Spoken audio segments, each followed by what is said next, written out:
Hi, எல்லோருக்கும் வணக்கம். Welcome back Voice of Galaxy. இன்றைய கதையை பார்க்கறதுக்கு முன்னாடி நம்ம சேனலை பார்க்குறோம், சப்ஸ்கிரைப் பண்ணுங்க.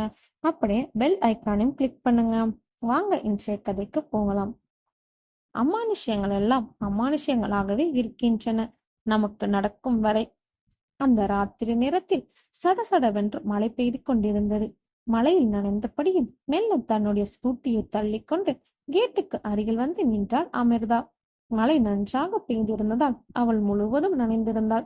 அவள் உடல் முழுவதும் ஈரமாக இருந்தது. அவள் துணிகள் நனைந்து வெள்ளம் வழிந்து கொண்டிருந்தது. மழை நேரம் என்பதால் தெரு விளக்குகள் எதுவும் வெளிச்சம் தரவில்லை. மின்சாரமும் துண்டிக்கப்பட்டு இருந்தது. மெல்ல கேட்டை திறந்து ஸ்கூட்டியை உள்ளே தள்ளி நிறுத்தியவள் மீண்டும் கேட்டை பூட்டினாள். அமிர்தா சீரியலுக்கு கதை எழுதுபவள். அவளுக்கு என்று அப்பா அம்மா யாரும் கிடையாது.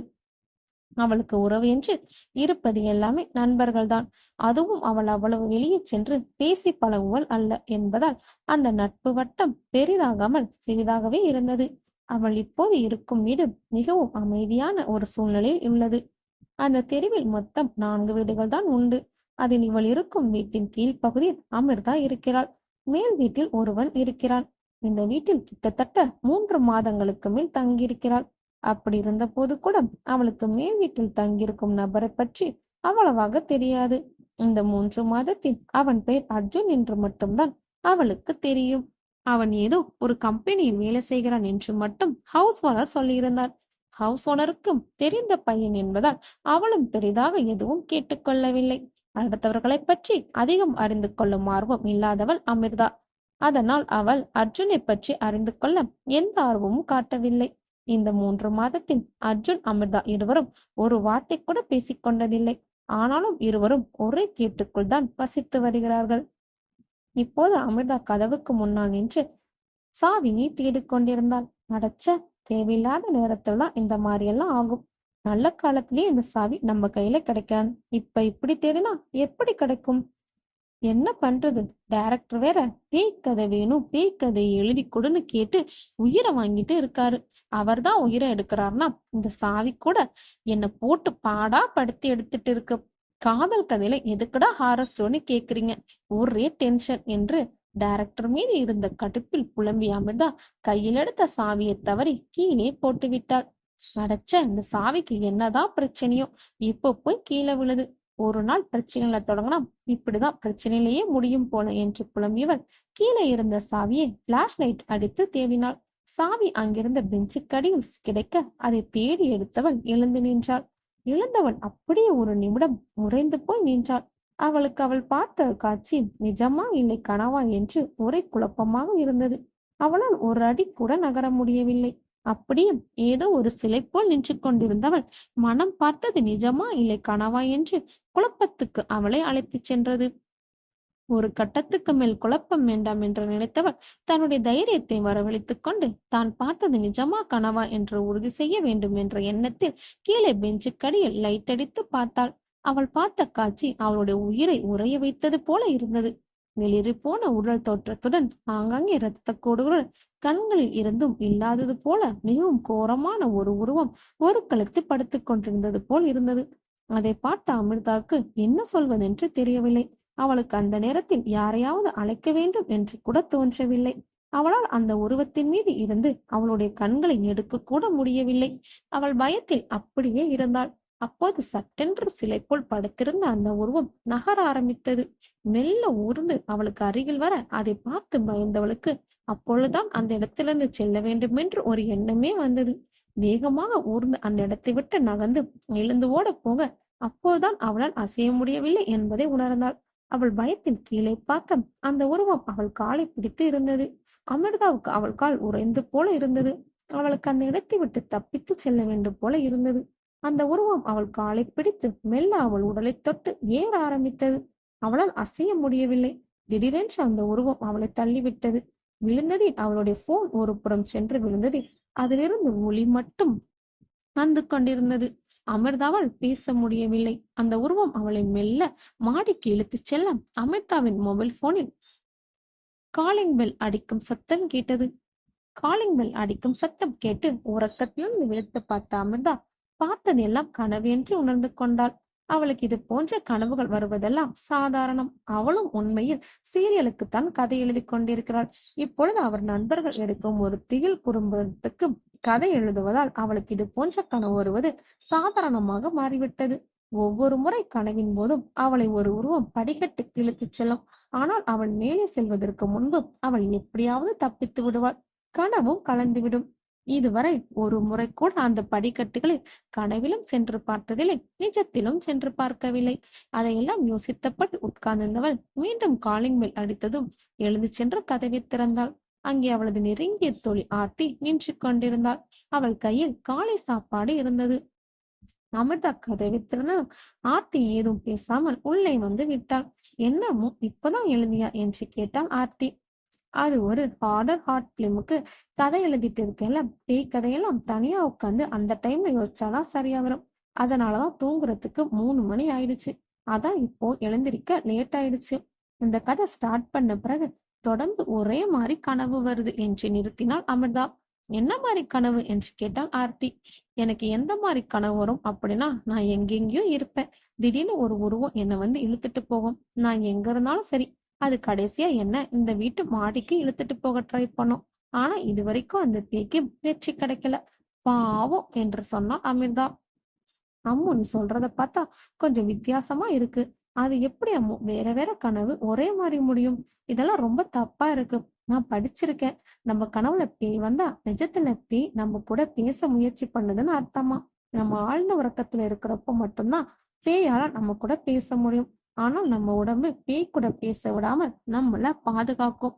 அதனாலதான் நமக்கு பேய் கனவு வந்தா ஒரு முடிவே இல்லாம முடிஞ்சிடும் என்று கொஞ்சம் பயத்துடன் சொன்னால் ஆர்த்தி. இதெல்லாம் எந்த ஆராய்ச்சியில சொன்னாங்க என்று கேட்டாள் அமிர்தா. சோசியல் மீடியால பார்த்தேன் என்றாள் ஆர்த்தி. அத சொல்லு. இந்த சோசியல் மீடியால சொல்றது எல்லாமே போய் தான். நான் கூட தான் படிச்சேன். குளிரா இருக்கிற இடத்துலதான் பேய் இருக்கும்னு. அதனாலதான் இந்த படத்துல எல்லாம் பேய் ராத்திரி நேரத்துல வருது. அப்புறம் பாத்ரூம்ல பேய் இருக்க மாதிரி காட்டுறாங்க. ஏன்னா அங்க எல்லாமே குளிரா இருக்கும். நானும் இதெல்லாம் சோசியல் மீடியால தான் படிச்சேன். அதோட இன்னொரு விஷயம் சொல்லவா என்று அம்மு நிறுத்த ஆர்த்தி என்னவென்று கேட்டாள். அது பேய் பத்தி பேசுனா பேய் நிச்சயம் கிட்ட உட்காந்து கேக்குமா என்று அமிர்தா நிறுத்த ஆர்த்தி பயந்து எழுந்து விட்டாள். அம்மு, போ அம்மு, இந்த மாதிரி எல்லாம் சொல்லி பயமுறுத்தாத. இதெல்லாம் பொய்ன்னு சொல்லு என்று அழாத குறையாக சொல்ல அமிர்தா சிரித்தாள். நான் சொன்னது எல்லாமே பொய்யா இருக்கலாம், உண்மையா கூட இருக்கலாம், எனக்கு தெரியாது. ஆனா ஒருவேளை அப்படி ஒரு பேய் இங்க இருந்தா கம்பெனி கொடுக்க ஆள் இருக்குன்னு நான் ஜாலியா இருப்பேன் என்று சொன்னவளை வினோதமாக பார்த்தாள் ஆர்த்தி. அம்மு, உனக்கு பேனா பயம் இல்லையா என்று கேட்டாள் ஆர்த்தி. நம்பிக்கை இல்ல, அவ்வளவுதான். சரி, ஏற்கனவே பேய் கதை எழுதி எழுதி கடுப்பா இருக்கு. சாப்பிட்டு சும்மா எங்கேயாவது போலாமா என்று கேட்டாள் அமிர்தா. இல்ல அம்மு, எனக்கு ரொம்ப முக்கியமான வேலை இருக்கு. நான் போயே ஆகணும் என்று சொன்ன ஆர்த்தி கிளம்ப தயாரானாள். ஓகே பாய் என்றாள் அம்மு. ஆர்த்தி சென்ற பிறகு குளித்துவிட்டு வெளியே வந்தாள் அம்மு. அடிக்கிற வெயிலுக்கு பாத்ரூம் உள்ளே இருக்கலாம் போல. எல்லா இடத்தையும் விட அங்கதான் குளிரா இருக்கு என்று சொன்னவள் ஆர்த்தி அம்மா செய்து கொடுத்த தோசை மற்றும் கார சட்னி சாப்பிட்டு விட்டு வெளியே வந்தாள். அப்போது அவள் வழக்கமாக பிஸ்கட் கொடுக்கும் திறனாய் ஒன்று கேட்டுக்கு வெளியே வந்து நின்று சத்தம் கொடுத்தது. அதை பார்த்து வெளியே வந்தாள் அம்மு. ஹாய் கேட்ச், உனக்கு பிஸ்கட் என்கிட்ட ரெடியா இருக்கு என்று அவள் சொல்ல அது மகிழ்ச்சியில் வாளை ஆட்டியது. 2 பிஸ்கட் மட்டும் சாப்பிட்டு விட்டு 3வது பிஸ்கட் சாப்பிட போகும்போது மாடியை பார்த்து குறைக்க ஆரம்பித்தது. ஹோய் கேட்ச், என்னாச்சு, ஏன் இப்படி குறைக்கிற என்று அம்மு கேட்க அது மேலே பார்த்து சத்தமாக குறைத்தது. அவள் லேசாக முன்னே வந்து பால்கனி பார்க்க அங்கே ஊஞ்சல் அசைவது போல இருந்தது. கேட்ச், இந்த வீட்டுல நம்ம மட்டும் இல்லடா, மேல இன்னொருத்தவங்க கூட இருக்காங்க. அவர் மேல ஊஞ்சல்ல இருக்காங்க போல என்று சொன்னாள் அமிர்தா. அவள் சொல்லி முடிக்கும் நேரம் பைக்கில் வந்தான் அர்ஜுன். அவனை பார்த்தவுடன் இன்னும் சத்தமாக குறைத்தது நாய். ஆனால் அதை அர்ஜுன் கண்டு கொள்ளவில்லை. அவன் அமைதியாக மேலே ஏறி செல்ல அமிர்தா கேட்சை அமைதியாக்க முயற்சி செய்தாள். கேட்ச், அமைதியாயிரு, அவர் இந்த வீட்டுல உள்ளவர் தான். அவர் என்ன ஒண்ணும் பண்ண மாட்டாரு, நீ பயப்படாத என்று அமிர்தா தரையில் அமர்ந்து அதன் தலையில் கை வைத்து மறுபடி சொல்ல அவளை நக்கி கொடுத்த நாய் அதற்கு மேல் அவள் கொடுத்த பிஸ்கட் எதையும் சாப்பிடாமல் சென்று விட்டது. தரையில் அமர்ந்திருந்த அமிர்தா அவள் கனவில் வந்த பெஞ்சை பார்க்க அதன் அடியில் ஒன்றும் இல்லை. பிறகு எழுந்து வீட்டுக்குள் செல்லலாமா என்று போக அப்போதான் அவளுக்கு மேலே சென்றால் என்ன என்று தோன்றியது. இத்தனை மாசம் இங்கேதான் இருக்கும். இப்ப வரைக்கும் ஒரு வார்த்தை கூட அவர்கிட்ட பேசலையே. பேசாம போய் ஒரு ஹாய் சொல்லிட்டு வருவோம் என்று மனதுக்குள் நினைத்தவள் படியில் ஒரு அடி எடுத்து வைக்க போக அவளாகவே யாரும் இல்லாத சாலையில் அடிப்பட்ட நாய் சத்தம் கேட்டது.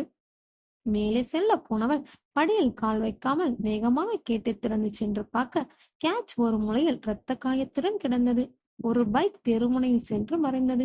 அதை பார்த்தவள் பதறடித்துக் கொண்டு வீட்டுக்குள் சென்று ஃபர்ஸ்ட் மட்டும் ஸ்கூட்டியும் சாவி எடுத்துவிட்டு பூட்டு விட்டு ஸ்கூட்டி எடுத்து வந்து கேட்சை ஒரு பாக்ஸில் வைத்து அதை ஸ்கூட்டியில் எடுத்துக்கொண்டு ஹாஸ்பிட்டல் புறப்பட்டாள். அவள் கண்கள் கலங்கி இருந்தது.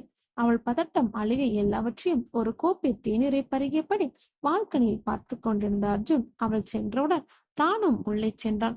ஊஞ்சல் மீண்டும் ஆட ஆரம்பித்தது. இந்த உலகம் யாருக்கு சொந்தம்? உடம்பில் உயிர் உள்ளவர்களுக்கா, இல்லை உடலை விட்டு உயிர் பிறந்த ஆத்மானவர்களுக்கா? இந்த உலகம் நமக்கு மட்டும்தான் சொந்தம் என்று உயிருள்ள மனவர்களாக நாம் மட்டும்தான் நினைக்கிறோமா? ஆசையாக பார்த்து சேர்த்த பொருள் உரிமையோடு பழகிய மனிதர்கள் எல்லாவற்றையும் ஒரே நாளில் விட்டு செல்ல முடியுமா?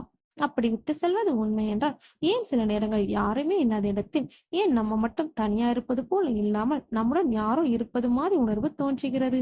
அப்படியென்றால் அந்த இடத்தில் நாம் தனியாக இல்லை என்று அர்த்தமா? இங்க யாருமே தனியா இல்ல. இங்க நம்மளை சுத்தி கண்ணுக்கு தெரியாதவங்க நிறைய பேர் இருக்காங்க. அவங்க எல்லாருமே நம்ம கூட பேச நினைக்கிறாங்க. அதுக்கு அவங்க எதை வேணும்னாலும் கருவியா பயன்படுத்துவாங்க. அந்த கருவி ஒரு பேனாவாக இருக்கலாம், பொம்மையாக இருக்கலாம், ஏன் நம்ம கையில எப்பவுமே இருக்க போனா கூட இருக்கலாம். மனிதர்களா இருக்கிறப்போ அவங்களுக்கு 1000 பேர் இருந்தாலும் அவங்க இறந்த பிறகு அவங்க எல்லாருக்கும் ஒரே பேர் தான், அது ஆத்மா என்று ஷார்ட் பிலிம்காக அவள் எழுதியதை நடுராத்திரி 1 மணிக்கு மீண்டும் படித்துக் கொண்டிருந்தவள் கடுப்பின் உச்சிக்கே சென்றாள். என்ன மாதிரி வார்த்தையெல்லாம் நான் எழுதி வச்சிருக்கேன். முட்டாள்தனமா இருக்கு நான் எழுதின வார்த்தையெல்லாம் படிக்க. இதுல இவனுங்க வேற எல்லா டயலாக்கும் நல்லா இருக்குன்னு பாராட்டி தள்ளுறானுங்க. ஒருத்தன் முட்டாளா இருக்கலாம், ஒரு குழுவே முட்டாளா இருக்கலாமா என்னவோ. இதையும் உட்கார்ந்து 4 பேர் பார்க்க போறாங்க. ஆத்மாவும் இல்ல, ஒண்ணுமே இல்ல. ஐயோ, ஆத்மா யாராவது இருந்தீங்கன்னா இங்க வாங்க. நீங்க எல்லாம் நைட் டைம்ல தானே வருவீங்களா? வேணும்னா இப்ப வாங்களேன். நைட் 1 மணிதான் ஆகுது. நம்ம ஒன்னா உட்கார்ந்து பேசலாம். ஓ, உங்களுக்கு ஏதாவது மீடியம் வேணும்ல? சரி, எதையாவது போட்டு உடைங்க. அதை வச்சு நான் கண்டுபிடிக்கிறேன் நீங்க இங்க இருக்கீங்கன்னு. அதை உடைங்கப்பா என்று அமிர்தா கிச்சனில் சொல்ல ஹாலில் ஏதோ கண்ணாடி கிளாஸ் விழுந்து உடையும் சத்தம் கேட்டது. கிச்சன்லேருந்து ஹாலை பார்த்தாள். அது இருட்டாக இருந்ததால் அவளுக்கு ஒன்றும் தெரியவில்லை. எனவே ஹாலோ நோக்கி நடந்து வந்தவள் லைட்டை போட்டு பார்க்க அங்கே கேட்ச் ஒரு உடைந்த கிளாஸ் அருகில் நின்று கொண்டிருந்தது. அது முகத்தை பார்க்க மிகவும் பாவமா இருந்தது. ஓஹோ, கிளாஸ் உடைஞ்சது உங்க வேலைதானா? அதான் கால்ல அடிபட்டிருக்குல்ல, அப்புறம் எதுக்கு நீ தேவையில்லாம இப்படி ஊந்து ஊந்து வர்ற? ஓ, என் கூட பேச யாரும் இல்லைன்னு நான் ஆத்மா கூட கூப்பிட்டதுனால நீ ஆத்மா எல்லாம் எதுக்கு, நான் உனக்கு இருக்கேன்னு சொல்ல இப்படி ஊந்து வந்தியா? அது சரி, இப்போ லேட் ஆகுது கேட்ச், வா போய் தூங்கலாம் என்று சொன்னவன் கேட்சை தூங்க போக அது சட்டென்று பூட்டியிருந்த வாசல் கதவை பார்த்து குறைக்க ஆரம்பித்தது. அமிர்தா கேட்சை கத்த வேண்டாம் என்று சொல்ல யாரோ படிக்கட்டில் வேகமாக ஏறுவது போல சத்தம் கேட்டது. கேட்ச், யார் அது? நீ ஏன் குறைக்கிற? கேட் திறக்கிற சத்தம் கேட்கவே இல்லையே. ஆள் இல்லாத நேரம்னு அந்த பையன் வீட்டுல திருட போறாங்க போல என்று சொன்னபடி பிரிட்ஜ் மேல இருந்து ஒரு கத்தியை எடுத்தவன் கதவை லேசாக திறந்து வெளியே வந்து படிக்கட்டை பார்க்க படிக்கட்டில் யாரும் இல்லை. ஆனால் அமிர்தாவுக்கு சந்தேகம் வர அவள் மேலே சென்று பார்க்கலாம் என்று படியில் கால் எடுத்து வைக்க தலை சுற்றி கீழே விழுந்தாள். கேட்ச் அவள் அருகில் ஊந்து வந்து அவளை எழுப்ப முயற்சி செய்ய ஆரம்பித்தது. ஆனாலும் அவள் எழும்பவே இல்லை. அப்போது மாடியிலிருந்து கடப்பாறையுடன் இறங்கினான் அர்ஜுன். அவனை பார்த்து கேட்ச் குறைக்க கீழே விழுந்து கிடந்த அமிதாவை பார்த்தான். கொஞ்சம் கூட பதட்டம் இல்லாமல் வந்தவன் அவளை பார்த்தான். கேட்ச் அவன் என்ன செய்ய போகிறான் என்று பார்த்தது. அவளை அவள் வீட்டின் ஹாலுக்கு தூக்கிச் சென்று சோஃபாவில் படுக்க வைத்தான். பிறகு கிளாஸில் குடித்துவிட்டு மீதமிருந்த தண்ணியும் அவள் முகத்தில் தெளித்தான். அமிர்தா சில நொடி கழித்து கண் விழித்து பார்த்தாள். அவள் எதிரில் அர்ஜுன் இருப்பதை பார்த்து அதிர்ச்சியானாள். தலையை பிடித்துக் கொண்டு அவள் எழுந்திருக்க அவளை பார்த்து எழுந்திருக்க வேண்டாம் என்று சொன்னான் அர்ஜுன். எழுந்திருக்க வேண்டாம், படுத்துக்கோங்க என்று சொன்னான். இல்ல பரவாயில்ல என்று எழுந்தவள் அமைதியாக உட்கார்ந்தாள். என்னாச்சு, மயங்கி கிடந்தீங்க என்று கேட்டான் அர்ஜுன். நேத்திலிருந்து ஒன்னும் சாப்பிடல, அதான் சாப்பிட்டா சரியாகிடும் என்று சொன்னவள் எழுந்திருக்க போக அவளை உட்கார சொன்னான். நீ உட்காருங்க, நான் சாப்பாடு எடுத்துட்டு வரேன் என்றான் அர்ஜுன். இல்ல, இப்போ சாப்பிட பிரெட் இருக்கு, நான் எடுத்துக்கிறேன் என்றாள் அமிர்தா. சாப்பிடுறவரை இருக்கவா என்று கேட்டான் அர்ஜுன். இல்ல, நான் பாத்துக்கிறேன், ரொம்ப லேட் ஆகுது, நீங்க போய் தூங்குங்க என்று சொன்னாள் அமிர்தா. சரியென்று சொன்னவன் எழுந்து வெளியே செல்ல போக 1 நிமிஷம் என்று அழைத்தாள் அமிர்தா. என்ன என்றான். இல்ல, இந்த டைம்ல எப்படி நீங்க இங்க வந்தீங்க? யாரோ படியில ஏறின மாதிரி இருந்துச்சு, நீங்களா அது என்று கேட்டாள் அமிர்தா. ஆமா, தூக்கம் வரல, அதான் சும்மா நடந்துட்டு இருந்தேன் என்று சொன்னான் அர்ஜுன். ஓ சரி, அப்புறம் ஹெல்ப் பண்ணதுக்கு ரொம்ப நன்றி என்று சொன்னாள் அமிர்தா. அவளை பார்த்து புன்னகை செய்துவிட்டு சென்று விட்டான். மாடிக்கு சென்றவன் கடப்பாரை தூக்கி வைத்துவிட்டு மீண்டும் அவன் அறைக்கு சென்று விட்டான். அடுத்த நாள் அழகாக விடிந்தது. ஆர்த்தி அமிர்தாவை திட்டிக் கொண்டிருந்தாள். ஏமோ நீ இப்படி இருக்க, உனக்கு என்ன பிரச்சனை, ஒழுங்கா சாப்பிட முடியாத அளவுக்கு உனக்கு என்ன கஷ்டம் என்று ஆர்த்தி கோபத்தில் கேட்க அமிர்தா அவளை பார்த்து புன்னகை செய்தாள். எதுக்கு இவ்வளவு டென்ஷன் ஆகுற, நேத்து ஏதோ சாப்பிடவே தோணல, மனசுக்குள்ள ஒரே கஷ்டமா இருந்துச்சு, அதான் சாப்பிடாம இருந்தேன். மயக்கம் வரும்னு நினைக்கலப்பா. நீ இவ்வளவு டென்ஷன் ஆவேன்னு முன்னமே தெரிஞ்சிருந்தா நான் உன்கிட்ட சொல்லியிருக்கவே மாட்டேன். சின்ன விஷயத்துக்கெல்லாம் டென்ஷன் ஆகாத என்று சொன்னாள் அமிர்தா. ஆமா, எதுவும் சொல்லாத, இப்படி தனியா இருந்து பைத்தியம் மாதிரி ஏதாவது பண்ணிட்டு இரு என்று கோவமாக சொன்னாள் ஆர்த்தி. டென்ஷன் ஆகாத, பாரு அம்மா மணக்க மணக்க நெய் ஊத்தி பொங்கல் பண்ணி கொடுத்திருக்காங்க, சாப்பிடு என்று சொன்ன அமிர்தா பொங்கலை சாப்பிட ஆரம்பித்தாள். அம்மு, இப்படி நீ தனியா இருக்கிறது நல்லதில்ல, உங்க கூட வந்து இரு என்று சொன்னாள் ஆர்த்தி. ஏன், ஒருவேளை எனக்கு நல்ல சாப்பாடு கிடைக்கிறது உனக்கு பிடிக்கலையா? தள்ளி இருந்தால்தான் எல்லாமே இனிக்கும், கிட்ட வந்தா எல்லாருக்கும் கசக்கும், அதனால தள்ளி இரு என்று சொன்னாள் அமிர்தா. அம்மா, இப்படிலாம் ஏன் பேசுற? தனியா இருந்தா எப்படி சந்தோஷமா இருக்க முடியும் என்று கேட்டாள் ஆர்த்தி. எப்பவும் தனிமையில இருந்தா அது புரியும். எனக்கு எல்லாரும் இருந்தாலும் ஒண்ணுதான், யாருமே இல்லை அப்படின்னாலும் ஒண்ணுதான். இப்போ நீ இல்லைன்னா கூட நான் சந்தோஷமா சாப்பிடுவேன், எனக்கு யாரும் தேவையில்லை என்று சொன்னாள் அமிர்தா. இப்படியெல்லாம் பேசுறது நிறுத்து என்று சொன்னாள் ஆர்த்தி. ஓகே, சாப்பிட்றேன் என்று சொன்னவள் அமைதியாக சாப்பிட ஆரம்பித்தாள். ஆமா, அந்த பையன் அர்ஜுன் தான் உனக்கு ஹெல்ப் பண்ண வந்தான்னு சொன்னியே, அந்த பையன் எப்படி சரியான நேரத்துல வந்தான் என்று கேட்டாள் ஆர்த்தி. அது ஒண்ணுமில்ல ஆர்த்தி, அவருக்கு தூக்கம் வரல, அதான் அப்ப வெளியே வந்திருக்காரு, அப்ப நானும் மயங்கி கிடந்தனால எனக்கு ஹெல்ப் பண்ணார் என்று சொன்னாள் அமிர்தா. இதெல்லாம் நம்புற மாதிரியா இருக்கு என்று கேட்டாள் ஆர்த்தி. உதவி பண்ணவங்க கிட்ட கேள்வி கேட்க எனக்கு மனசு வரல என்றாள் அமிர்தா. என்னவோ போ, எனக்கு வேலைக்கு டைம் ஆச்சு என்று சொன்னாள் ஆர்த்தி. இரு, சாப்பிட்டேன், கேட்டு வரைக்கும் வரேன் என்று சொன்னாள் அமிர்தா. சரி என்பது போல தலையசைத்தாள். ஆர்த்தியை வழி அனுப்பி வைக்க கேட்டுக்கு அருகில் வந்தவள் போன் வர அங்கே நின்று பேச ஆரம்பித்தாள். போன் வைக்கும்போது குறி சொல்வது போல ஒரு பெண் வந்து நின்றாள். அந்த பெண்ணை பார்த்து புன்னகை செய்தாள் அமிர்தா. விட்டு போன உறவு உன்னை விட்டு போகாம இன்னும் உன் கூடவே இருக்கு. நீ பார்க்காத நேரத்துல அது உன்னை பாக்குது, உனக்கு அது தெரியல. நீ பாக்குறதெல்லாம் உண்மையும் இல்ல, பார்க்காததெல்லாம் பொய்யும் இல்ல. பார்த்து நடந்துக்க, உனக்கு ஒரு பெரிய என்று அந்த பெண் ஏதோ சொல்ல வர அமிர்தா அவனை நிறுத்தினாள். இங்க பாருங்க, நிறுத்துங்க முதல்ல, இப்ப எனக்கு கண்டம் இருக்கு, பரிகாரம் பண்ணாதான் சொல்ல போறீங்க என்று கேட்டாள் அமிர்தா. ஆமாம் என்று சொன்னார் அந்த பெண். அட போங்க அக்கம், புதுசா ஏதாவது சொல்லுங்க என்று சொன்னாள் அமிர்தா. என்னம்மா, இதெல்லாம் உனக்கு விளையாட்டா இருக்கா என்று கேட்டார் அந்த பெண். இங்க பாருங்க, நீங்க சொல்றதெல்லாம் கேட்க எனக்கு விருப்பம் இல்ல, வேலை இருக்கு, உங்களுக்கு காசு தானே வேணும், நான் உங்களுக்கு தரேன் என்று சொன்னால் அமிர்தா. இல்லம்மா, எனக்கு காசு வேணாம், உன்னை நீ பாத்துக்க, அது போதும் என்று சொன்ன அந்த பெண் வேறு எதுவும் சொல்லாமல் அங்கிருந்து நகர அந்த பெண்ணின் கண்கள் மாடி மீது செல்ல அந்த பெண்ணின் கண்ணில் பதட்டம் தெரிந்தது. அந்த இடத்தை விட்டு வேகமாக சென்றாள் அந்த பெண். அமிர்தா அதையெல்லாம் கவனிக்காமல் வீட்டுக்குள் செல்ல வேண்டி கேட்டை மூட போக அப்போது வந்த ஒருவன் கேட்டை மூட விடாமல் பிடித்துக் கொண்டான். அமிர்தா அவனை பார்த்தவள் கோபம் கொண்டாள். அம்மு, எனக்கு ஒரு முறை பேச வாய்ப்பு கூட அம்மு என்று கெஞ்சினான் அவன். என்ன என்கிட்ட கெஞ்ச சொல்லி உன்னை ஆர்த்தி அனுப்பி வச்சாலாம், நீ பண்ண வேலையை அவன் மன்னிக்கலாம், நான் மன்னிக்க மாட்டேன், இங்கிருந்து போ முதலில் என்று கோபமாக சொன்னாள் அமிர்தா. அம்மு ப்ளீஸ் அம்மு, ஒரு முறை என்ன பேச விடு, நீ இப்படி பேசாம இருக்கிறது எனக்கு கஷ்டமா இருக்கு, செத்துறலாம் போல இருக்கு என்று சொன்னான் அசோக். தயவு செஞ்சு செத்துரு அசோக், நான் நிம்மதியா இருப்பேன் என்று சொன்னாள் அமிர்தா.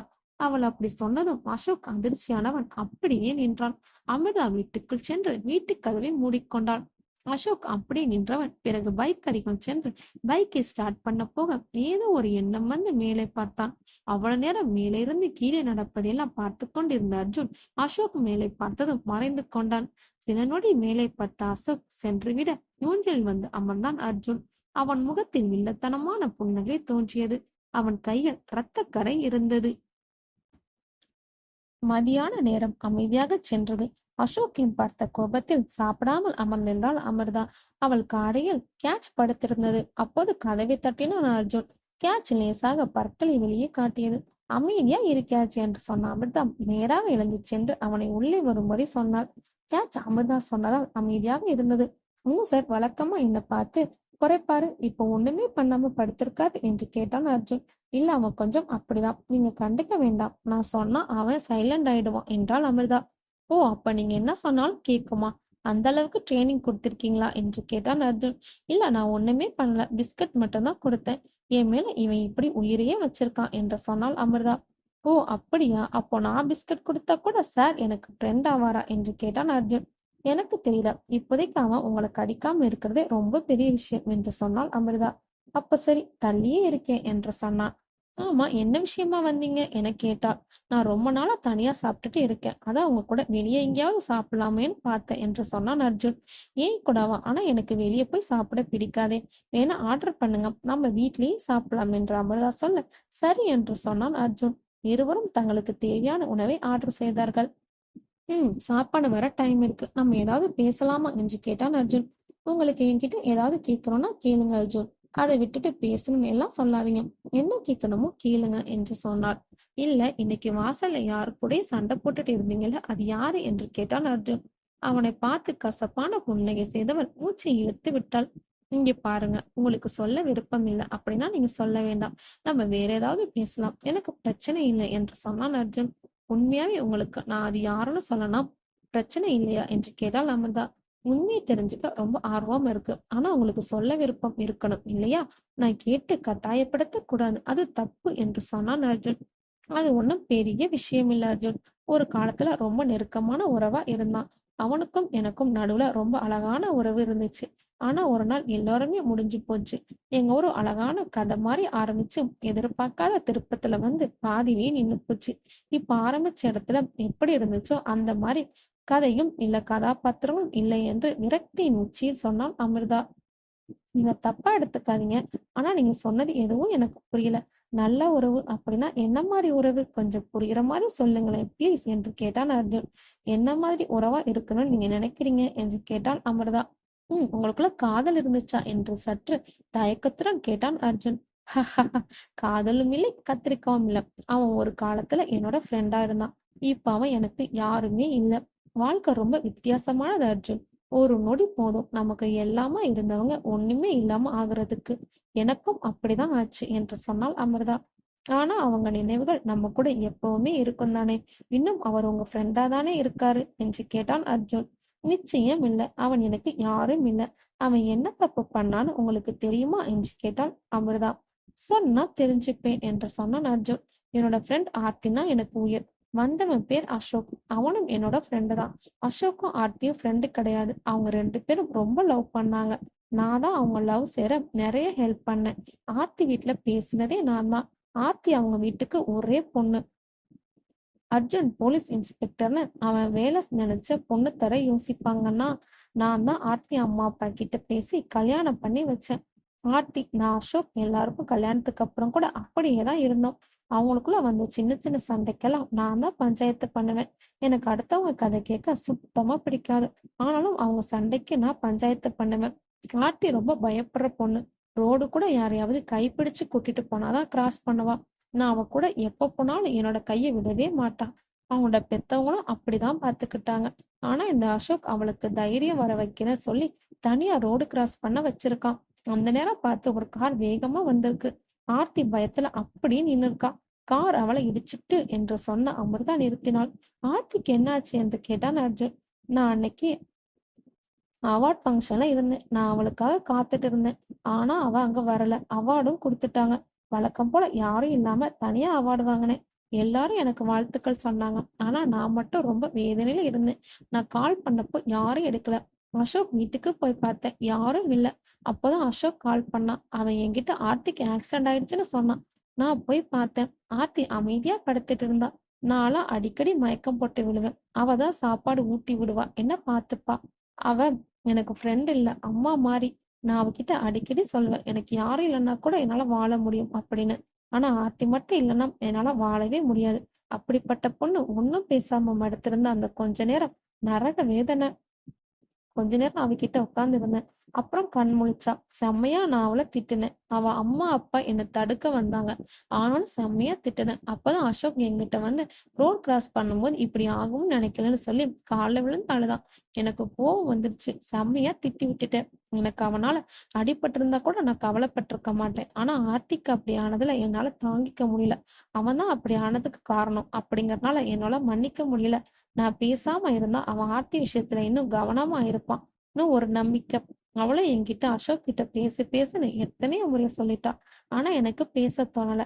என்ன ரொம்ப சாதாரண காரணத்துக்காக பேசாம இருக்கேன்னு உங்களுக்கு தோணுதா? எல்லாருக்கும் அம்மா அப்பா தான் உலகம். ஆனா எனக்கு அவன் மட்டும்தான் உலகம். அதனால அவளுக்கு சின்ன பிரச்சனை மத்தவங்களால ஆனாலும் நான் மன்னிக்கவே மாட்டேன் என்று சொன்னாள் அமிர்தா. உங்கள நான் தப்பு சொல்ல மாட்டேன். நான் கூட அப்படிதான். என்னோட அம்மாவுக்கு ஏதாவது பிரச்சனைனா அதை சரி செய்ய எந்த எல்லைக்கும் போவேன். அது மத்தவங்க பார்வைக்கு முட்டாள்தனமா இருக்கலாம். ஆனா என்னை பொறுத்த வரைக்கும் எங்க அம்மா மேல நான் வச்சிருக்க பாசம், நம்ம பாசம் நமக்கு மட்டும்தான் புரியும். மத்தவங்களுக்கு புரியாது. என்னால உங்க இடத்துல இருந்து பார்க்க முடியுது அமிர்தா என்று சொன்னான் அர்ஜுன். அமிர்தா அர்ஜுனை பார்த்து புன்னகை செய்தாள். உங்களுக்கு என்னை பத்தி எதுவும் கேட்க தோணலையா என்று கேட்டான் அர்ஜுன். I am sorry. நான் எப்பவும் மத்தவங்கள பத்தி தெரிஞ்சுக்க அதிக ஆர்வம் காட்ட மாட்டேன். எனக்கு உங்கள பத்தி எதுவும் தெரிஞ்சுக்க அவசியம் இல்லை என்று சொன்னாள் அமிர்தா. நீங்க வெளிப்படையா பேசுறது எனக்கு ரொம்ப பிடிச்சிருக்கு அமிர்தா. வெளிய பைக் சவுண்ட் கேக்குது. சாப்பாடு வந்துருச்சு போல என்று சொன்ன அர்ஜுன் எழுந்திருக்க அவனுடன் அமிர்தாவும் நடந்து சென்றாள். இரவு 7 மணி. தன்னுடைய வீட்டில் தனியாக அமர்ந்திருந்தான் அசோக். அந்த வீட்டில் அமைதி, வெறுமை மற்றும் இருள் சூழ்ந்திருந்தது. அப்போது கேட் திறக்கும் சத்தம் கேட்க அசோக் வெளியே வந்தான். அங்கே அவன் கல்லூரி நண்பன் ரித்தீஷ் நின்று கொண்டிருந்தான். எப்படிடா இருக்க? பார்த்து பல வருஷம் ஆகுது. உன்னோட ஞாபகம் வந்துச்சு. அதான் கஷ்டப்பட்டு அட்ரஸ் வாங்கிட்டு வந்தேன் என்று சொன்னான் ரித்தீஷ். கொஞ்சம் கூட நம்புற மாதிரி இல்லையே என்றான் அசோக். இல்லடா, நான் இன்னும் அமிர்தாவை மறக்கல. காலேஜ் படிக்குமோ அவ நோ சொன்னான். நீயும் நான் பின்னாடி சுத்தின செம்மடி அடிச்ச. நானும் அப்புறம் அவ பின்னாடி போகல. அப்புறம் வேலை வெளியிடான்னு 6 வருஷம் கழிச்சு இப்பதான் வந்திருக்கேன். இப்போ அவளைதான் லவ் பண்றேன். அவளுக்கு கல்யாணம் ஆகலைன்னு என்ன கொஞ்சம் அவகிட்ட கூட்டிட்டு போறியா? நான் அவகிட்ட பேசுறேன். இல்ல அவளுக்கு கல்யாணம் ஆச்சுன்னா இப்படியே போயிடுறேன் என்று சொன்னான் ரித்தீஷ். அவனை மேலைக்கிலாக பார்த்த அசோக் உள்ளே வரச் சொன்னான். என்னடா வீடு இருட்டா இருக்கு. சரி சொல்லு, ஆர்த்தியையும் லவ் பண்ணிட்டு இருந்தீங்களே என்னாச்சு என்று அவன் கேட்க, அப்போது அசோக் லைட்டை போட்டான். ரித்திஷ், அசோக் மற்றும் ஆர்த்தி கல்யாண போட்டோவை தான் முதலில் பார்த்தான். செம்மடா, லவ் பண்ண பொண்ண கல்யாணம் பண்றது ரொம்ப கஷ்டம். உனக்கு அது கிடைச்சிருக்கு, வாழ்த்துக்கள் என்று சொல்ல வந்தவன் அப்படியே அதிர்ந்து நின்றான். டேய், என்னடா ஆர்த்தி போட்டவங்க ஏன் மாலை போட்டிருக்க என்று அதிர்ச்சி நிறைந்த குரலில் கேட்டான் ரித்தீஷ். ஆர்த்தி இப்போ இந்த உலகத்துல இல்லை என்று சொன்னான் அசோக். அவ குரலின் வேதனையை ரித்தீஷால் உணர முடிந்தது. சாரடா, உன்னை கஷ்டப்படுத்த நினைச்சு கேட்கல. உண்மை எனக்கு தெரியாது என்றான் ரித்தீஷ் வருத்தத்துடன். நீ வருத்தப்பட்டு என்ன பண்ண போற? எல்லாம் என் தப்புதான் என்றான் அசோக். என்னாச்சுடா, எப்படி இதெல்லாம் என்று கேட்டான் ரித்தீஷ். இரவுக்கு வாங்கிய தோசையை டேபிளில் வைத்த அம்மு பிறகு கேட்சுக்கு சாப்பாடு வைத்தாள். பிறகு கொஞ்ச நேரம் கழித்து கதவை திறந்தவன் யாரும் இல்லாத வாசலை பார்த்து பேசினான். ஆர்த்தி காலையில வருவேன்னு நினைச்சேன். வா, எனக்கு பசிக்கும்னு தோசை கொண்டு வந்தியா? சூப்பர், வா பசிக்குது என்று சொன்னவன் சேரில் அமர்ந்து இல்லாத ஆர்த்தி தனக்கு எதிரில் இருப்பது போல பேசி பேசி சாப்பிட ஆரம்பித்தாள். எங்கேயோ ரித்திஷ் கிட்ட அவன் சொல்ல ஆரம்பித்தான். எப்பவுமே நான் ஆர்த்தி கை பிடிச்சுதான் கூட்டிட்டு போவேன். ஆனா அன்னைக்கு மட்டும் என்ன தோணுச்சோ நான் அவகிட்ட தனியா கிராஸ் பண்ண சொன்னேன். அவ இந்த மாதிரி சொன்னா எப்போ ரொம்ப பயப்படுவா. ஆனா அன்னைக்கு என்ன நினைச்சாலும் உடனே ஒத்துக்கிட்டான். ஆனா அப்போ எங்க 2 பேருக்கு தெரியாது அன்னைக்குதான் நாங்க பார்க்க போற கடைசி நாள் அப்படின்னு. ஒரு வண்டி ரொம்ப வேகமா வந்து அவனை இடிச்சிருச்சு. அவ கொஞ்சம் நகர்ந்திருந்தா கூட தப்பிச்சிருக்கலாம். ஆனா அவ பயத்துல அப்படியே கண்ணை மூடி நின்னுட்டா. ஆம்புலன்ஸ்ல ஹாஸ்பிட்டல் போனோம். ஆனா போன கொஞ்ச நேரத்துல என் ஆத்தி என்னை விட்டு போயிட்டா. டாக்டர் அவளை காப்பாத்த முடியலன்னு சொன்னாங்க.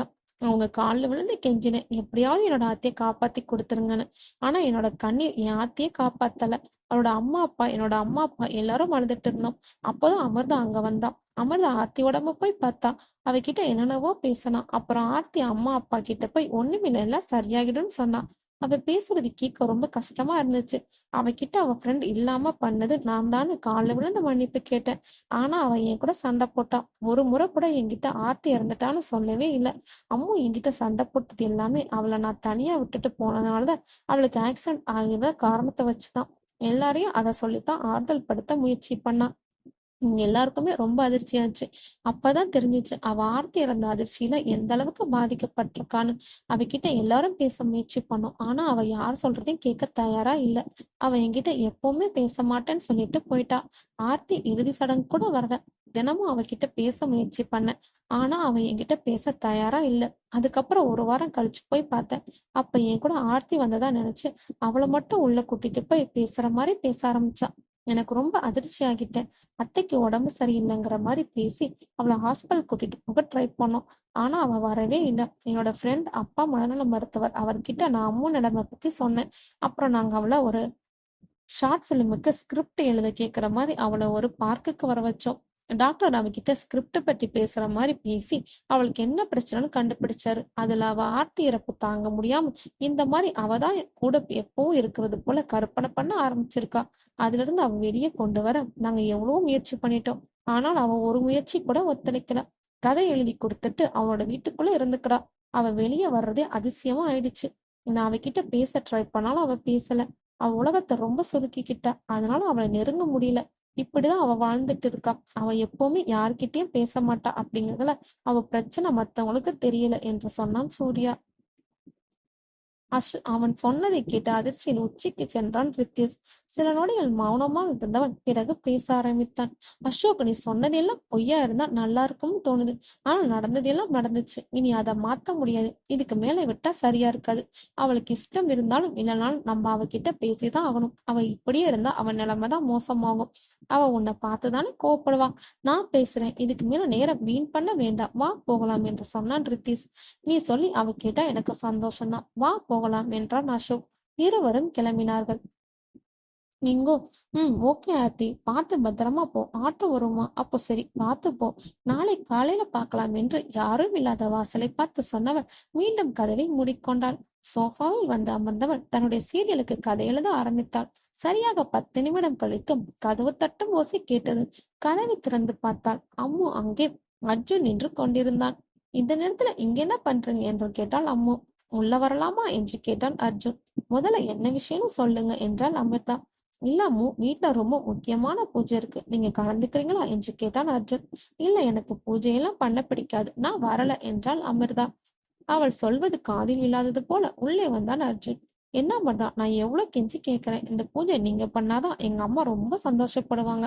அவங்க உங்களுக்காக ரொம்ப நாளா காத்திருக்காங்க. இன்னைக்குதான் நேரம் சரியா அமைஞ்சு வந்திருக்கு என்று சொன்னான் அர்ஜுன். இந்த நேரத்துல நான் ஏன் பூஜை பண்ணணும்? அதுவும் என்ன பார்க்க உங்க அம்மா ஏன் வெயிட் பண்ணணும் என்று கேட்டாள் அமிர்தா. ஏன்னா நீங்க தான் அவங்களுக்காக உயிர் கொடுக்க போறீங்க. அதான் என்றான் அர்ஜுன். அவன் சொன்னதை கேட்டு அதிர்ந்தாள். கெட் அவுட் என்று கத்தினாள் அமிர்தா. கேட்ச் அமிர்தா கத்தியதும் அவள் முன்பு வந்து அவனை பார்த்து நின்னது. அது சரியாக இருந்திருந்தால் இந்நேரம் அர்ஜுன் நிலை அவ்வளவுதான். ஆனால் இப்போது அதற்கு அடிபட்டிருந்தால் அதனால் குறைக்க மட்டும்தான் முடிந்தது.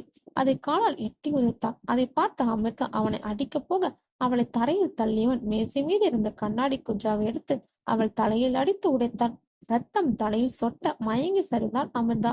இன்னும் நான் சாத்தானுக்கு நரபலி கொடுத்து என்னோட இறந்த அம்மாவை ஈடா வாங்கிக்க போறேன். சாக தயாரா இரு அமிர்தா என்றவன் மயங்கி கிடந்து அவளை தூக்கினான். கதவை பூட்டியவன் மாடிக்கு அவளை தூக்கிக் கொண்டு சென்றான். கனவில் கூட ஏறாத மடிக்கும் இப்போது அவள் நிஜத்தில் தூக்கிச் செல்லப்படுகிறாள்.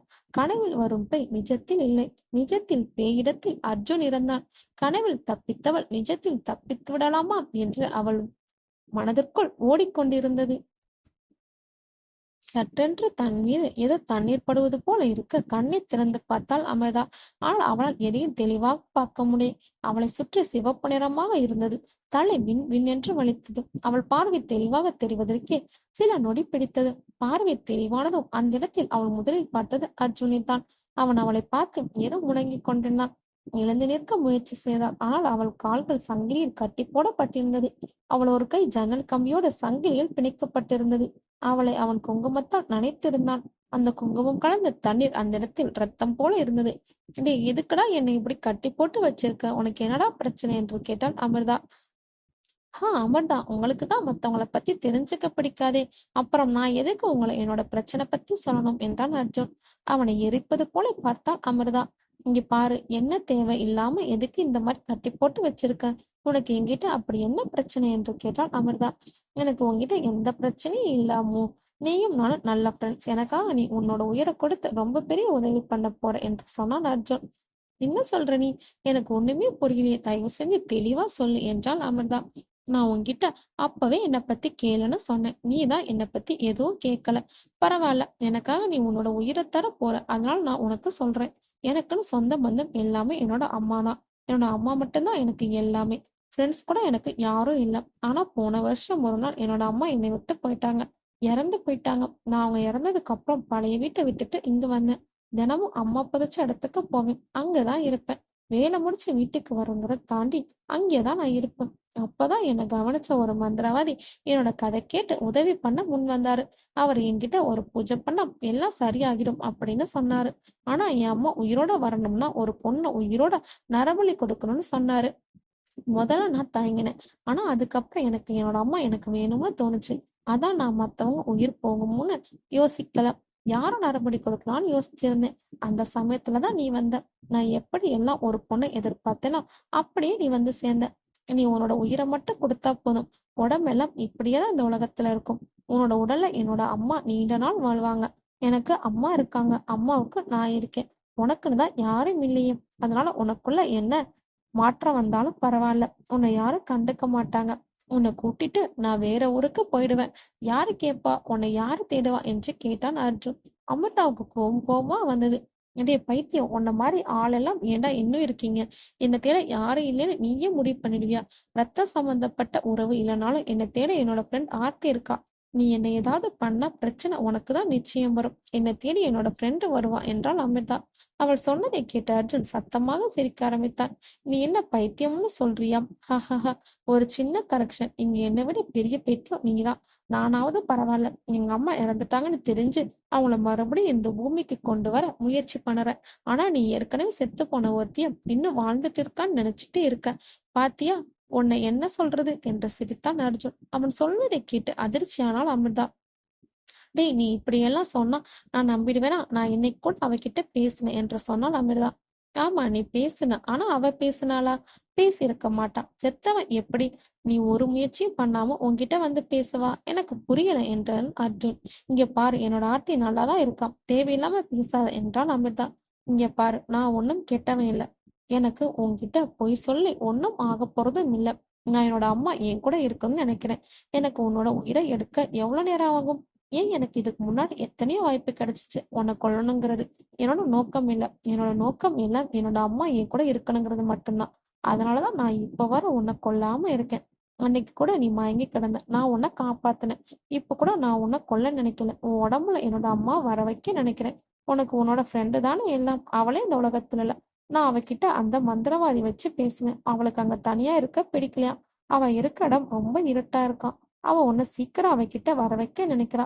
நான் உன்னோட ஃப்ரெண்டுக்கு உதவி பண்ண நினைக்கிறேன். நீ அந்த நன்றிக்காக கூட ஒரு முறை இந்த உடம்பை விட்டு போக மாட்டியா? உன்னோட உயிர் இந்த உடம்புக்கு வேண்டாம். என்னோட அம்மா தான் இந்த உடம்புக்கு சரியா வருவாங்க. எனக்காக ப்ளீஸ் என்று கெஞ்சினான் அர்ஜுன். என்ன பைத்தியம்னு சொல்ற? நீ தாண்டா பைத்தியம். தேவையில்லாம ஏதாவது பண்ணியிருக்க. ஒரு வாழ்க்கையை ஜெயில கம்பி எண்ணி முடிச்சிடாத என்றாள் அமிர்தா. நான் உனக்கு எவ்வளவு பொறுமையா புரிய வைக்கிறேன். இங்க பாரு நீ அழகான கற்பனை உலகத்துல வாழற. நான் ரொம்ப கசப்பான நிஜ உலகத்துல வாழறேன். உனக்கு இன்னும் உண்மை என்னன்னு புரியணும்னா இரு என்றவன் போன் எடுத்து சில வீடியோ காண்பித்தான். அந்த வீடியோ எல்லாமே அமிர்தா தனியாக பேசிய வீடியோ. அதிலெல்லாம் ஆர்த்தியுடன் பேசுவதாக நினைத்து அமிர்தா மட்டும் தனியாக பேசிக் கொண்டிருந்தாள். அதை பார்க்க அவளுக்கு அதிர்ச்சியாக இருந்தது. அவள் ஒன்றும் பேசவில்லை. சரி இந்த வீடியோ விடும். உன்னோட ஃப்ரெண்ட் உயிரோட இருக்கான்னு வச்சுப்போம். அவ கூட அந்த ஆக்சிடென்ட்டுக்கு அப்புறம் எங்கேயாவது வெளியே போனியா? இல்லதானே? நீ உன் ஃப்ரெண்ட் அசோக் மேல கோவமா இருக்க காரணம் அந்த விபத்துல உன்னோட ஃப்ரெண்ட் ஆர்த்தி இறக்க அசோக் தான் காரணம் நீ நினைக்கிறதா? இந்த உன்னோட ஃப்ரெண்ட் கண்ணீர் அஞ்சலி போட்டோ என்று இன்னொரு போட்டோ காண்பித்தான். அதையெல்லாம் பார்த்தவளுக்கு தலை சுற்றியது. கண்ணிலிருந்து கண்ணீரும் வந்தது. இங்கே பாரு அமிர்தா, உனக்கு எல்லாம்னு சொன்ன ஆர்த்தி இப்போ உயிரோட இல்ல. உனக்காக அவ காத்துட்டு இருக்கா. அவ ரொம்ப பயப்படுற பொண்ணுதானே. அவளை நீ தனியா விடலாமா? உனக்கு உன் ஃப்ரெண்டு வேணும். எனக்கு என்னோட அம்மா வேணும். அதுக்கு உன்னோட உடம்பு விட்டு நீ போகணும் என்றான் அர்ஜுன். அமிர்தா இப்போது எதுவும் பேசாமல் அமைதியாக இருந்தாள். அவளுக்கு உலகமே உடைந்து போனது போல இருந்தது. அவளை பார்த்து புன்னகை செய்தான் அர்ஜுன். இப்போ சொல்லு, உன்னோட ஃப்ரெண்டு கூட நீ போக தயாரா? அப்படி நீ போக ரெடினா இந்த கத்தியில உன் கையை கிழிச்சுக்கோ. கொஞ்சம் ரத்தம் வந்தா போதும். அது நான் கொண்டு வர களிமண் பொம்மையில பட்டா போதும். பூஜை அழகா தொடங்கி நடுநிசில முடிஞ்சிடும். இந்த நடுநிசில எனக்கு என்னோட அம்மா கிடப்பாங்க. உனக்கு உன்னோட ஃப்ரெண்டு கிடப்பான். என்ன சொல்ற என்று அவன் கேட்க, அமிர்தாவுக்கு இப்போது அவன் சொல்வது சரியென்று தோன்றியது. விளங்கிடாத கையை நீட்டினாள். அப்போது ஒரு சத்தம் கேட்டது. சில நொடி மௌனமாக இருந்தவள் பிறகு கத்தியை வாங்கினாள். ரத்தம் கையிலிருந்து வழிந்தது. கைகளிலிருந்தும் அவள் கண்களிலிருந்து கண்ணீரும் வழிந்தது. அர்ஜுன் சொன்னதை அமிர்தா கேட்டு கத்தியே வாங்கினாள். ஆனால் அவள் கையை அறுத்துக் கொள்ள முயற்சி செய்யும்போது ஆர்த்தி குரல் கேட்டது. அவள் குரல் வந்து திசை பக்கம் திரும்பினாள். அங்கே அவள் கண்ணுக்கு ஆர்த்தி தெரிந்தாள். அம்மு, என்ன பண்றாமோ, உன்னோட கையை கிழிச்சுக்காத, அவனோட கையை கிளி என்று கட்டளையிடுவது போல சொன்னாள் ஆர்த்தி. அப்போது இருந்த நிலையில் அமிர்தா உண்மையில் தனக்கு எதிரில் ஆர்த்தி இருக்கிறாளா இல்லையா என்று யோசிக்கும் நிலையில் இல்லை. அவள் உயிர் தோழி சொல்கிறாள், அதை செய்ய வேண்டும் என்று மட்டும்தான் அவள் மனதில் இருந்தது. அதனால் கொஞ்சம் கூட யோசிக்காமல் அர்ஜுன் கையை கிழித்தாள். அர்ஜுன் அமிர்தா அப்படி செய்ததும் கோபத்தில் அவளை அடித்தவன் அந்த அறையை விட்டு வெளியே சென்றான். அம்மு, என்ன அம்மு, நான் உன் கூட இல்லைன்னு அவன் சொன்னா நீ அதை நம்பிடுவியா? நான் இப்போ உன் கூட தான் இருக்கேன். எப்பவுமே உன் கூட தான் இருப்பேன். என்ன ஆனாலும் அம்மு, இந்த நடுநிசி இரவை நீ கடந்துதான் ஆகணும். நீ உயிரோட இருக்கணும் அம்மு. என்ன ஆனாலும் நீ உயிரோட இருக்கணும். அவன் உயிரோட இருந்தாலும் இல்லைனாலும் நீ உயிரோட இருக்கணும். சரியா அம்மு என்று கோபமான குரலில் ஆர்த்தி கேட்க அமிர்தா சரி என்பது போல தலையசைத்தாள். அப்போது உள்ளே வந்தான் அர்ஜுன். அவன் வந்ததும் அவனை பார்த்தவள் திரும்பி பார்க்க ஆர்த்தி இடத்தில் அவள் இல்லை. அர்ஜுன் கோபத்தில் வந்து அவள் முடியை பிடித்து இழுத்தான். அவன் கையில் ரத்தம் வந்த இடத்தில் கட்டு போட்டிருந்தான். உனக்கு என்ன தைரியம் இருந்தா நீ இந்த மாதிரி பண்ணியிருப்ப? நீ என்ன பண்ணாலும் நான் ஒண்ணுமே பண்ண மாட்டேன்னு நினைச்சியா? இப்பயே உன்னை என்னால கொல்ல முடியும், பாக்குறியா என்று கோவமா கேட்டான் அர்ஜுன். ஐயோ ப்ளீஸ், என்னை கொன்னுடாதீங்க, நான் வாழணும், ப்ளீஸ் என்னை வாழ விடுங்க. இப்படியெல்லாம் நான் கெஞ்சுவே நினைச்சியா? என்னடா என்ன கொல்றது? நானே சாகுறேன், இப்பவே சாகுறேன். நான் உயிரோட இருந்தாதானே என்னை வச்சு பூஜை பண்ணி உன்னோட அம்மாவை நீ இந்த உலகத்துக்கு கொண்டு வருவ. நான் நடுவிசி வரை இருந்தாதானே நீ உன்னோட பூஜையெல்லாம் பண்ணுவ.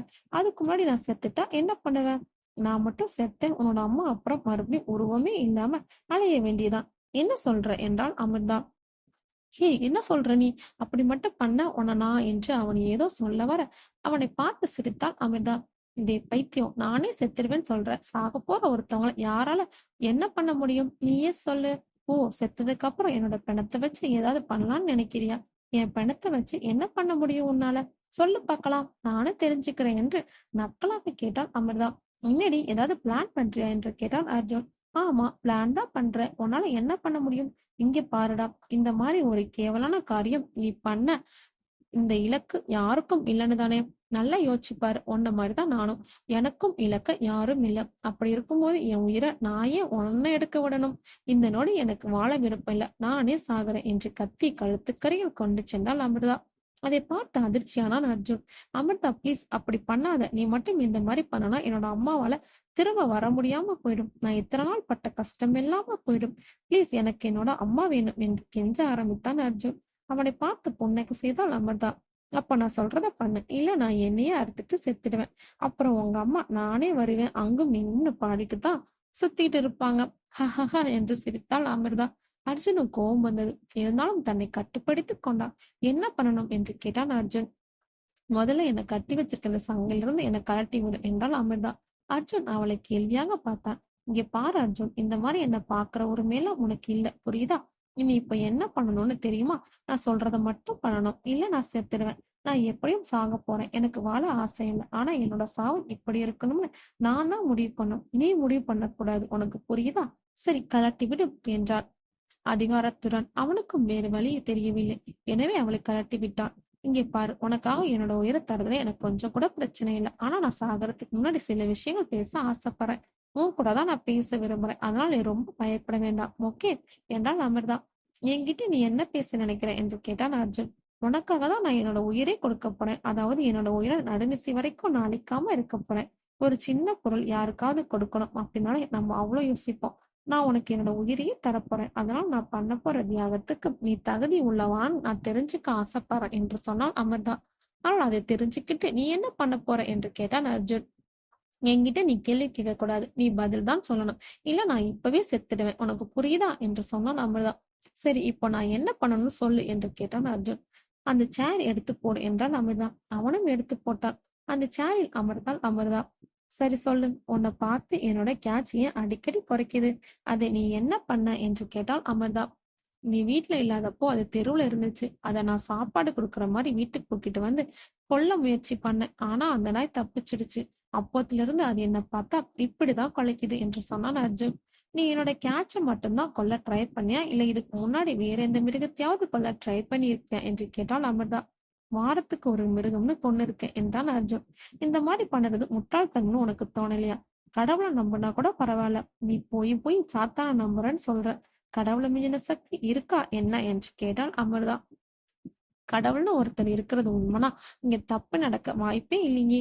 உன் ஃப்ரெண்டு நல்லவ தான். என்னோட அம்மா ரொம்ப ரொம்ப நல்லவங்க தான்.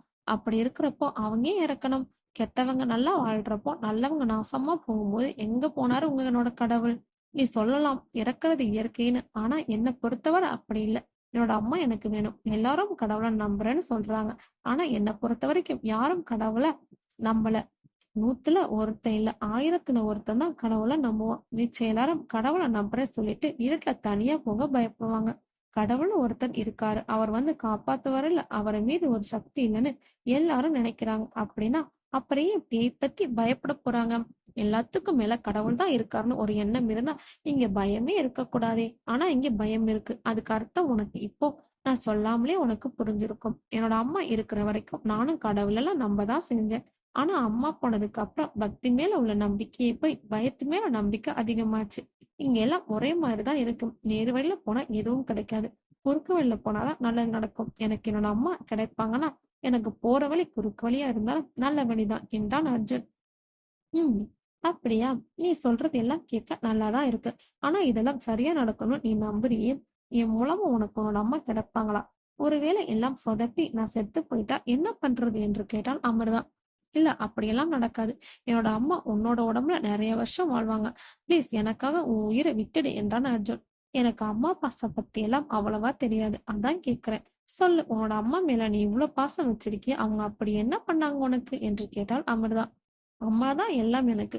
எப்பவும் என் கூடவே இருந்தாங்க. என்ன நல்லா பார்த்துக்கிட்டாங்க. எனக்கு எல்லாமே அவங்க தான். அவங்க ஸ்கூல் டீச்சர். ஸ்கூல் வரைக்கும் அவங்க கூட போனா, காலேஜ் முடிச்சு வீட்டுக்கு வந்தாலே அவங்க கூட தான். எனக்குன்னு ஒரு லவ் கூட இல்ல. சொல்லிக்கிற மாரி ஃப்ரெண்டும் இல்ல. எல்லாமே அம்மா தான். எனக்கு என்ன சொல்லணும்னு தெரியல. உனக்கு எப்படி புரிய வைக்கணும்னு தெரியல. என்னோட வாழ்க்கையே என்னோட அம்மா தான் என்றான் அர்ஜுன். அவனை அனுதாபம் நிறைந்த பார்வை பார்த்தா அமிர்தா. உன்ன மாரி அம்மா இருந்தும் அதுக்கப்புறம் இல்லாம போறதுக்கு என்ன மாரி அம்மா இல்லாமலே இருக்கலாம் என்று சொன்னாள் அமிர்தா. அர்ஜுன் எதுவும் சொல்லாமல் மௌனமாக இருந்தான். அவனை பார்த்து புன்னகை செய்தாள் அமிர்தா. ஏன் அர்ஜுன் உன்னோட அம்மா உன்னை எப்படி கூப்பிடுவாங்க என்று கேட்டாள் அமிர்தா. என்னோட அம்மா என்ன அர்ஜுன்னு கூப்பிடுவாங்க என்று சொன்னால் அர்ஜுன். அர்ஜு நல்லா இருக்கே இந்த பேரும். அர்ஜு எனக்குள்ள உன்னோட அம்மா வந்தா உன்னை இப்படிதான் கூப்பிடுவாங்க என்று அவள் சாதாரணமா கேட்க அவன் கண்கள் கலங்கியது. அஜ்ஜு என்ன ஆச்சு? ஏன் அழற? அம்மா நான் உன்கிட்ட சீக்கிரம் வந்துடுவேன் என்று சொன்னாள் அமிர்தா. ஏற்கனவே உணர்ச்சி வசப்பட்டவன் இன்னும் உணர்ச்சி வசப்பட ஆரம்பிக்க எழுந்தவன் அவன் முடியை மெல்ல வருடி கொடுத்தான். அஜ்ஜு ஏன் அழற? உன்னோட அம்மா நிச்சயம் உன்கிட்ட வந்துடுவாங்க. கண்ணத்தொட என்று சொன்னாள் அமிர்தா. அர்ஜுன்னு அவள் பேசுவது அவன் அம்மா பேசுவது போல இருந்தது. ரூம் கதவு திறந்து இருக்கிறதா என்று பார்த்தவள் அது திறந்திருப்பதை உறுதி செய்து கொண்டாள். அவன் தன்னை கவனிக்கவில்லை என்பதை உறுதி செய்து கொண்டு சற்றென்று அவனை தள்ளிவிட்டவள் திரும்பி பார்க்காமல் ஓட ஆரம்பித்தாள். அவன் தன்னை ஏமாற்றியதை உணர்ந்தவன் அவளை வேகமாக பிடிக்கப் போய் தோளில் கை வைக்க அமிர்தா கையில் உள்ள கத்தியால் அவன் கையில் குத்தினாள். குத்திவிட்டு ஓடும்போது கத்தி கீழே விழுந்து விட்டது. அவள் ஹாலுக்குள் வந்து கதவை திறக்க முயற்சி போதுதான் கதவு பூட்டியிருப்பதை பார்த்தாள். ஹேய் என்ன இப்படியெல்லாம் பண்ணிட்டு ஓடலான்னு பாத்தியா? முடியாது நீ. நான் உன்னை கொல்லத்தான் போறேன். நடுநிசிக்கு இன்னும் 1.5 மணி நேரம் இருக்கு. நான் உன்னை அது வரைக்கும் சாக விட மாட்டேன். ஆனால் அதுக்கப்புறம் ரொம்ப கஷ்டப்படுத்தி நான் உன்னை கொல்லுவேன் என்று சொன்னவன் அவள் அருகே நெருங்கி வர அங்கிருந்த பொருள் எல்லாவற்றையும் தூக்கி போட்டு உடைத்தாள். அவன் மீதும் சில பொருள்களை போட்டாள். ஆனால் அர்ஜுன் அசையவே இல்லை. அவன் கீழே இருந்த கத்தியை எடுத்தான். அமிர்தா ஒழுங்கா வந்துவிடு. தேவையில்லாம ரொம்ப கஷ்டப்பட்டு சாகாத என்று சொன்னவன் அவளை நெருங்க அமிர்தா அவன் கையில் மாட்டக்கூடாது என்று ஓடப்போக தடுக்கி கீழே விழுந்தாள். அவளை பார்த்து சிரித்தவன் அருகில் வர கதவு தட்டு முசை கேட்டது. அமிர்தா காப்பாற்ற வேண்டி குரல் கொடுக்க போக அவள் வாயை கையால் மூடினான். ஆனாலும் அவள் தப்பிக்க முயற்சி செய்ய போக கதவு தட்டும் சத்தம் அதிகமானது. அந்த பதட்டத்தில் அமிர்தாவின் வாயை குத்திக்கொண்டு சராமரியாக குத்த ஆரம்பித்தான். அமிர்தாவின் வீட்டுக்கு அருகில் வந்த ரித்திஷ் மற்றும் அசோக் இருவரும் வீட்டுக்கு வர பார்க்கும்போது கேட் உள்பக்கம் போட்டிருக்கிறது என்னும் விஷயத்தை புரிந்து கொண்டார்கள். சுற்றுமுற்றும் பார்த்தவர்கள் அந்த தெருவை மயான அமைதியில் இருப்பதை கவனித்தார்கள். எனவே கொஞ்சம் கூட யோசிக்காமல் கேட்டேறி குதித்து உள்ளே நுழைந்தார்கள். அமிர்தா வீடு பூட்டியிருந்தது. அவளை தூக்கி சென்ற போது கீழே விழுந்த இரத்த துளிகளை துடைத்திருந்தான் அர்ஜுன். வீடும் இருட்டாக இருந்தது. வீடும் இருட்டாக இருந்தது. என்னது, அமிர்தா வீடு பூட்டி இருக்கு? அதுவும் இருந்தா வீடு இப்படி இருக்காதே. ஒருவேளை அவ இல்லையோ என்று கேட்டான் அசோக். ஒருவேளை தூங்கி இருக்கலாம். சரி, நான் கதவை தட்டுறேன். உன்னோட வாய்ஸ் கேட்டு கதவை திறக்காம இருக்க போறா என்று சொன்னான் ரித்திஷ். சரி என்று சொன்னான் அசோக். காலிங் பெல் அடித்தான் ரித்திஷ். உள்ளே இருந்து கேட்ச் குறைக்க ஆரம்பித்தது. உள்ளே நாய் குறைப்பதால் அமிர்தா உள்ளே இருக்கிறாள் என்று நினைத்தான் ரித்திஷ். அம்மு, நான் ரித்திஷ் வந்திருக்கேன், கொஞ்சம் கதவு திற என்று சொன்னான் ரித்திஷ். ஆனால் கதவை யாரும் திறக்கவில்லை. தொடர்ந்து கதவை தட்டினான். அப்போதும் யாரும் கதவை திறக்கவில்லை. ரித்திஷ் அசோக்கை பார்த்தான். இரு, நான் அவனோட நம்பர் தரேன், நீ கால் பண்ணு என்று சொன்னான் அசோக். ரித்திஷ் அசோக் சொன்னது போல அவள் நம்பருக்கு கால் செய்தான். உள்ளே போன் அடிக்கும் சத்தம் கேட்டது.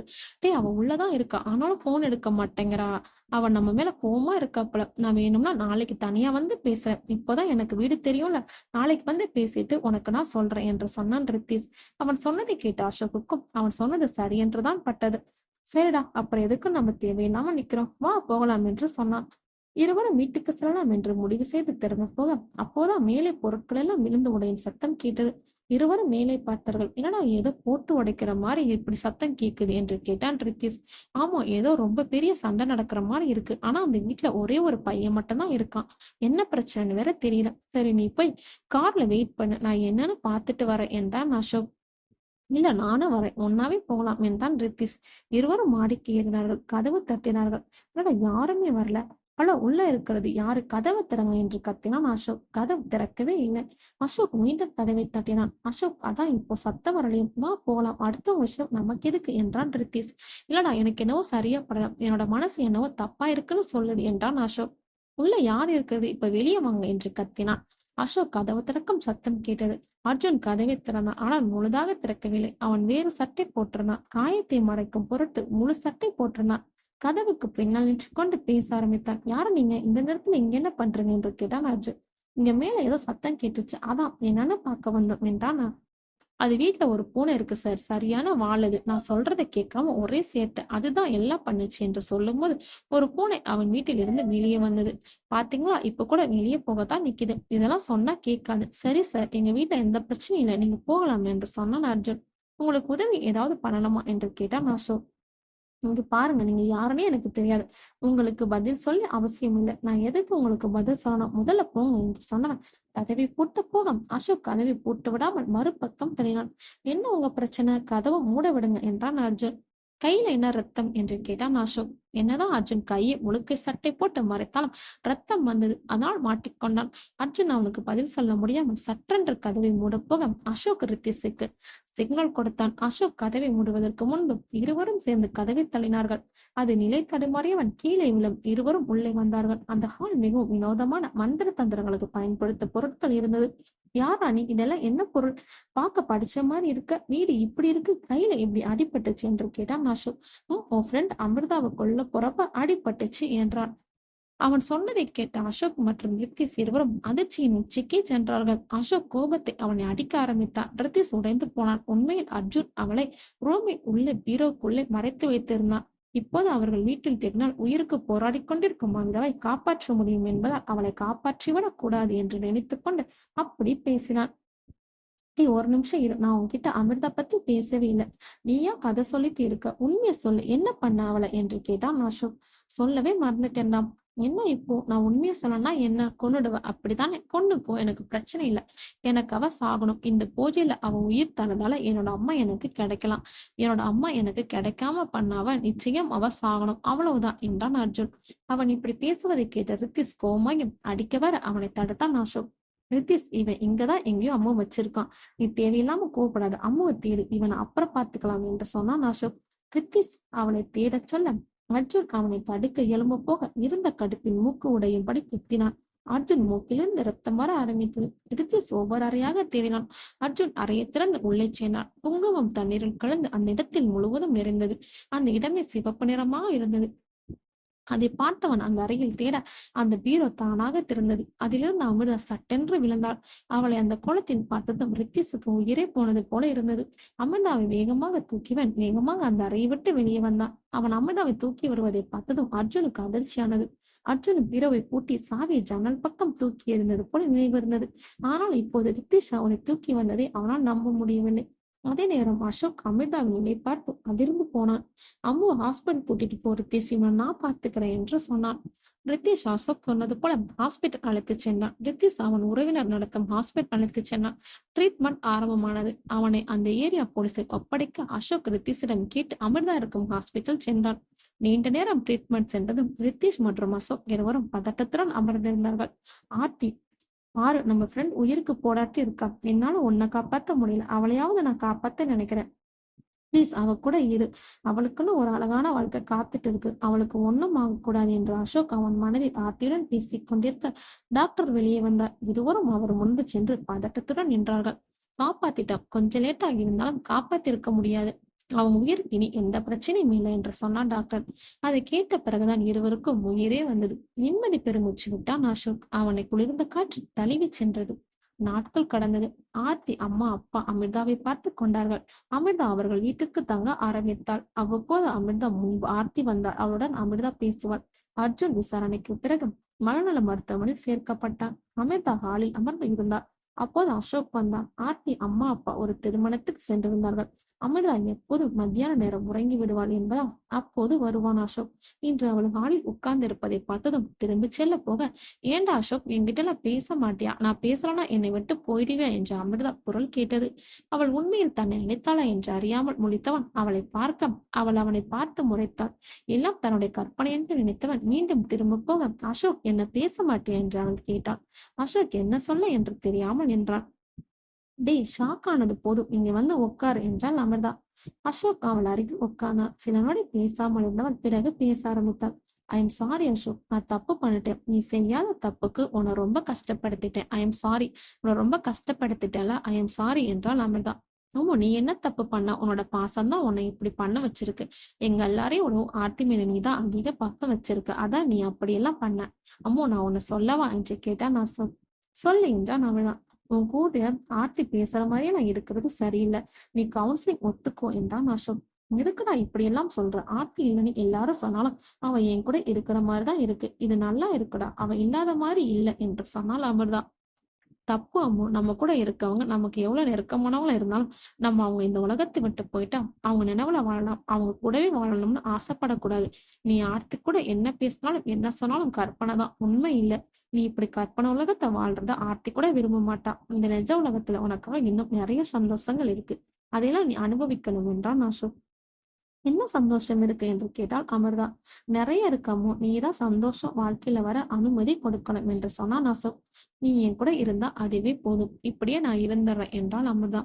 இல்லமோ, நீ இப்படியே இருக்கக்கூடாது. உனக்காக ஒரு ஜீவன் ரொம்ப நாளா காத்துட்டு இருக்கு என்றான் அசோக். எனக்காகவா? யார்? நம்ம ரித்திஷா என்று கேட்டால் அமிர்தா. நம்ம ரித்திஷா, அது சரி. நல்ல தெளிவாத்தான் இருக்கா அம்மு. ஏன் அம்மு, காலேஜ்ல இருந்து அவன் உன்னை லவ் பண்ணிட்டு இருக்கான். நல்ல பையனா இருக்கான். அவனை நீ கல்யாணம் பண்ணிக்கோயேன். நிச்சயமா நீங்க 2 பேரும் ரொம்ப சந்தோஷமா இருப்பீங்க என்றான் அசோக். அவனை பார்த்து சிரித்தான் அமிர்தா. உனக்கு டைம் வேணும் அசோக். உடனே என்னால ஒரு முடிவு சொல்ல முடியாது. நான் இந்த மாதிரி நிலையில அவனை கல்யாணம் பண்ணி அவனை கஷ்டப்படுத்தினா என்ன பண்றது? எனக்கு பயமா இருக்குடாம். இதெல்லாம் சரியா வருமோன்னு எனக்கு தெரியல என்று அவள் சொல்ல, அசோக் ஏதோ சொல்ல வர வித்திஸ் வெளியே நின்று கொண்டு இருந்தவன் உள்ளே வந்தான். அம்மு, எல்லாம் சரியா வரும். உனக்கு டைம் தானே வேணும். எவ்வளவு டைம் வேணுமோ எடுத்துக்கோ. எனக்கு பிரச்சனையே இல்லை. நான் வெயிட் பண்றேன் என்று சொன்னான் ரித்திஷ். அமிர்தாவுக்கு அவள் சட்டென்று உள்ளே வந்து அப்படி பேச ஆரம்பித்ததும் என்ன சொல்லுவதென்றே தெரியவில்லை. அப்போது ரித்திஷுக்கு அருகில் ஆர்த்தி நின்றாள். அம்மு, இவனை கல்யாணம் பண்ணிக்கோ அம்மு. நிச்சயம் நீ நல்லா இருப்ப. உன் மேல உண்மையான பாசம் வச்சிருக்கான். என நம்பு. அவனுக்கு ஓகே சொல்லு என்றாள் ஆர்த்தி. அம்மா ஆர்த்தியை பட்டிவிட்டு ரித்திஷை பார்த்தாள். ரித்திஷ், என்ன தோட்டத்துக்கு கூட்டிட்டு போறியா? அங்க போய் பேசலாம் என்று சொன்ன அமிர்தாவை அவனை பார்த்து கை நீட்டி புன்னகை செய்தாள். ரித்திஷுக்கு என்ன சொல்ற என்று தெரியவில்லை. இத்தனை நாள் அவனிடம் எதுவும் பேசாமல் தவித்தவன் இப்போது அவனை பார்த்து கை நீட்டி தோட்டத்துக்கு பேச அழைத்தாள். அமிர்தாவை பார்த்தவன் அப்படியே அசோக்கையும் பார்த்தான். பேசி முடிச்சு நல்ல நியூஸ் சீக்கிரம் சொல்லுங்க. வேலைக்கு டைம் ஆகுது, நான் கிளம்புறேன் என்று சொன்ன அசோக் எழுந்திருக்க, பிரித்திஸ் அமிர்தா கையை பிடித்து அவருடன் நடக்க அவர்கள் எல்லோரும் ஒன்றாக வெளியே வந்தார்கள். அமிர்தா மற்றும் பிரித்திஸ் தோட்டத்துக்கு செல்ல அவர்களுடன் கேட்ச் சென்றது. அசோக் அவன் பைக்கை நோக்கி சென்றான். திறந்திருந்த வீட்டின் கதவு தானாக மூடியது. அந்த தோட்டத்தில் ஜில்லென்ற காற்று வீச ஆரம்பித்தது. இழந்தவளை மனதில் வைத்துக்கொண்டு அவர்கள் வாழ்க்கையை வாழ அவர்கள் இருவரும் தயாரானார்கள். நன்றி. இந்த ஸ்டோரி பிடிச்சிருந்தா லைக் பண்ணுங்க. இதே மாதிரி டிஃப்ரெண்டான ஸ்டோரி பார்க்கணும் நம்ம வாய்ஸ் ஆஃப் கேலக்ஸியை சப்ஸ்கிரைப் பண்ணி ஃபாலோ பண்ணுங்க. பாய்.